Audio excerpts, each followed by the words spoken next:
Hallo, in unserem vorherigen Video haben wir Ihnen gezeigt, wie man einen einphasigen Frequenzumrichter an einem Drehstrommotor richtig anschließt. Nun möchten wir Ihnen ein häufig genutztes Beispiel der Inbetriebnahme zeigen, da der LSM100 Frequenzumrichter aus Sicherheitsgründen nicht voreingestellt ist. Die Run-Stop-Funktion sowie die Drehzahlregelung sollen über das Display des FUs erfolgen. Hierfür müssen unter anderem notwendige Motordaten in das Gerät eingegeben werden. Insgesamt müssen für die Parametrierung 6 Einstellungen vorgenommen werden. Die folgenden Schritte finden Sie unter anderem auch in unserer Kurzanleitung. Ein Link hierfür befindet sich in der Videobeschreibung. Schritt 1. Ansteuerung über die Run-Stop-Funktion. Vom Startbild des Displays wird die Navigationstaste oben dreimal gedrückt, um den Parameter DRV aufzurufen. Anschließend die Enter-Taste betätigen, um den Wert 0 einzustellen. Durch das zweimalige Betätigen der Enter-Taste wird der eingestellte Wert gespeichert. Um auf das Startbild zurückzugelangen, wird einmal die Shift-Taste gedrückt. Punkt 2. Drehzahlregelung über das POTI. Nun geht es zum Parameter FRQ. Vom Startbild des Displays wird die Oben-Taste 4-mal gedrückt. Anschließend Enter betätigen und den Wert 2 einstellen.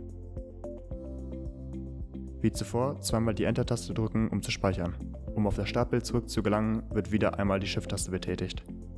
Schritt 3. Motorleistung eingeben. Weiter geht es mit dem Parameter MKW, um die Motorleistung einzustellen. Vom Startbild des Displays wird die Oben-Taste 5-mal gedrückt. Dann wieder die Enter-Taste betätigen und den Wert 0,2 kW einstellen.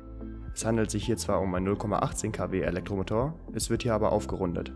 Um zu speichern, wird wieder zweimal die Enter-Taste betätigt. Um zum Startbild zu gelangen, wird erneut einmal die Shift-Taste gedrückt. Schritt 4. Motorstrom einstellen.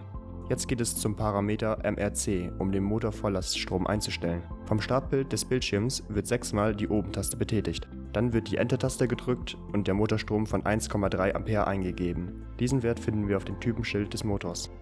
Jetzt wieder zweimal die Enter-Taste und einmal die Shift-Taste betätigen, um zu speichern und zurückzugelangen. Punkt 5. Grundfrequenz vorgeben. Vom Startbild des Displays wird die Navigationstaste oben 7-mal gedrückt, um die Grundfrequenz über den Parameter MBF zu ändern. Anschließend wird die Enter-Taste gedrückt. Hier wird nun 60 Hz angezeigt. Dieser Wert soll auf 50 Hz geändert werden. Die Eingabe lässt sich vereinfachen, wenn man dreimal die Shift-Taste betätigt. Der Cursor springt nun direkt auf die 6 und lässt sich nun einfach mit den Pfeiltasten auf 50 Hz ändern. Nun wieder die Enter-Taste zweimal drücken und über die Shift-Taste auf das Startbild gelangen. Punkt 6. Ausgangsfrequenz einstellen. Zum Schluss geht es zum Parameter FRM, um die Ausgangsfrequenz einzustellen.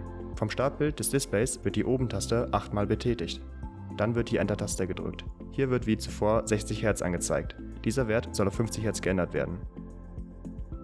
Letztmalig wird die Enter-Taste zweimal gedrückt, um den Wert zu speichern.